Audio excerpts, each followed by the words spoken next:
이 정도면 파급력 면에서는 더 이상 말이 필요 없을 것 같습니다.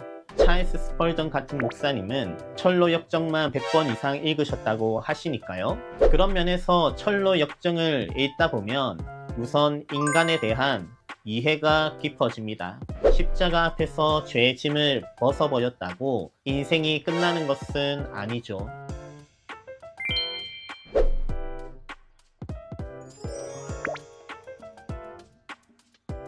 반갑습니다. 성경훈 목사입니다. 오늘은 북가이드 세 번째 책으로 존 버니언의 철로 역정을 준비했습니다. 원래 영문명은 Pilgrim's Progress, 순례자의 여정이라는 뜻인데요. 한글 번역판 제목은 한문 제목 철로 역정을 사용하고 있습니다. 굳이 풀이하자면 천국으로 가는 길을 지나는 과정이라고 할 수 있는데요. 1895년에 캐나다 선교사 제임스 게일이 번역해서 출판할 때 이 이름을 사용하면서 한국어판은 계속 철로 역정이라는 이름을 사용하고 있습니다. 아마도 1865년에 출판된 중국어판 제목에 영향이 있지 않나 싶은데요. 그만큼 오래되고 영향력이 있기 때문에 철로 역정이라는 이름을 계속 사용하는 듯 합니다. 사실상 최초의 영한 번역 소설이니까요.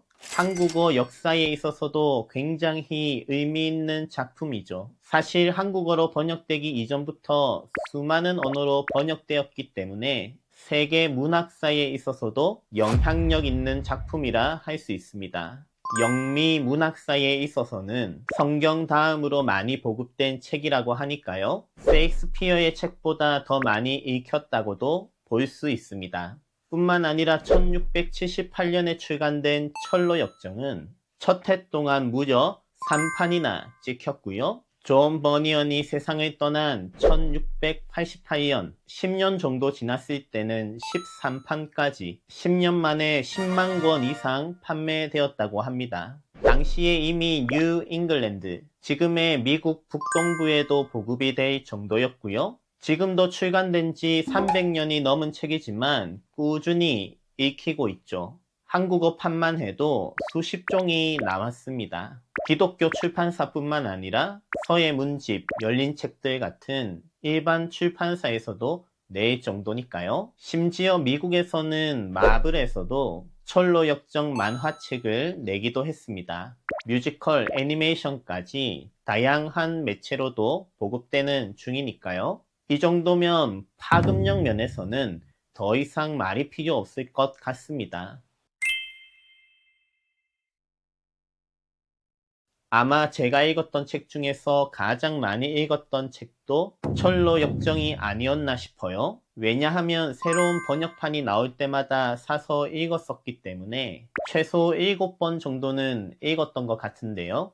사실 저는 많이 읽은 편도 아닙니다. 찰스 스펄전 같은 목사님은 철로 역정만 100번 이상 읽으셨다고 하시니까요. 저는 읽었다고 하기에는 조금 부끄러운 축에 속하지 않을까 싶고요. 여하튼 자주 읽어도 질리지 않는 책, 읽으면 읽을수록 배우는 게 많고 읽을 맛이 나는 진국 같은 책입니다. 그래서 이 책이 왜 그토록 많이 읽히는 걸까 생각을 해봤어요. 아마도 철로 역정이 누구나 공감할 만한 보통 사람이 겪는 삶의 이야기를 담고 있기 때문이 아닌가 싶습니다. 우리 삶 자체가 여정이잖아요. 인생은 나그네 길이라고 하는데 결국 우리는 철로 역정의 주인공처럼 마지막에는 죽음의 강을 건너가야 합니다. 그리고 우리가 어떤 인생을 살았는지는 우리가 걸어온 길을 돌아보면 알 수 있죠. 나아가 우리는 계속해서 새로운 사람을 만나고 새로운 장소에서 새로운 단계를 밟아 나갑니다. 그렇게 여러 이야기들이 쌓이면서 하나의 인생이 만들어지죠. 따라서 삶은 이야기이며 철로 역정은 우리 인생의 이야기를 담고 있습니다. 그래서 책을 읽다 보면 주인공 크리스찬뿐만 아니라 신실, 소망, 그리고 고집, 세속현자, 무지, 나태, 거만, 위선, 겁쟁이 같은 수많은 인생들을 만날 수 있습니다. 그러면서 자연스럽게 나 자신의 모습을 마주할 뿐만 아니라 내가 만나는 사람, 내 주변의 사람들을 만나기도 하죠. 그런 면에서 철로 역정을 읽다 보면 우선 인간에 대한 이해가 깊어집니다. 각 캐릭터에 붙여진 이름 자체가 그들의 성품과 인격, 삶의 태도를 잘 보여주기 때문에 생각할 거리가 많죠.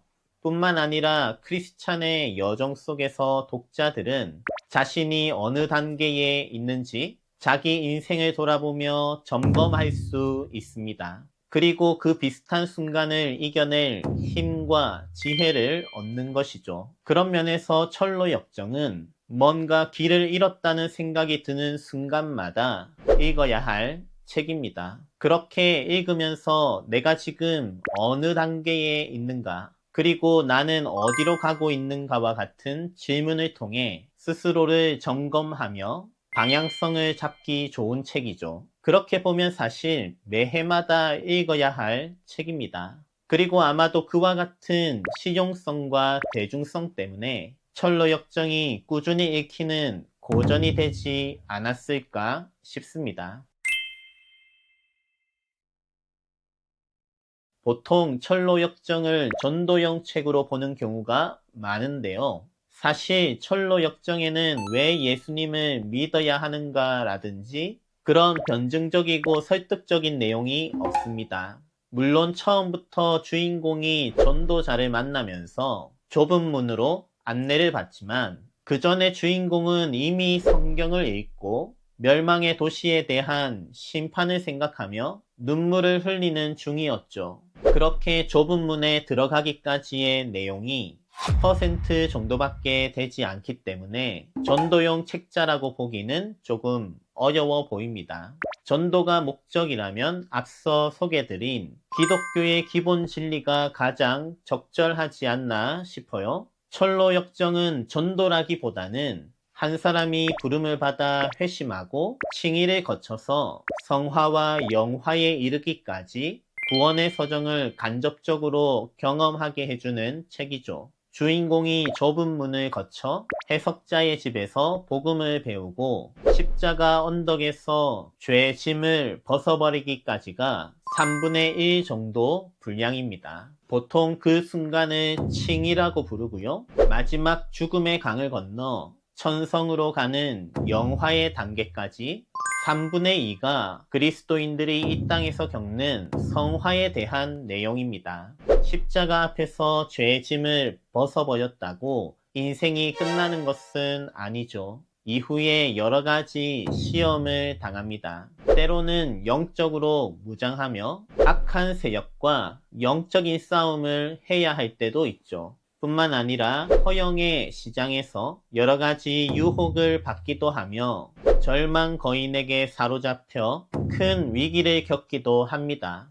철로 역정은 그 과정을 통해 새롭게 여러 가지 삶의 지혜와 진리를 배우며 영적으로 성장하는 모습을 담고 있습니다. 따라서 철로 역정의 핵심적인 주제는 그리스도인의 성화이지 않나 싶습니다. 그런 의미에서 철로 역정은 전도용이라기보다는 기존 신자들의 영적인 성장을 위한 책이라고 봅니다. 앞서 말씀드린 것처럼 같이 읽으면서 자신의 연약한 부분을 돌아보며 더욱 영적으로 성장할 수 있도록 가이드하기에 좋은 책이죠.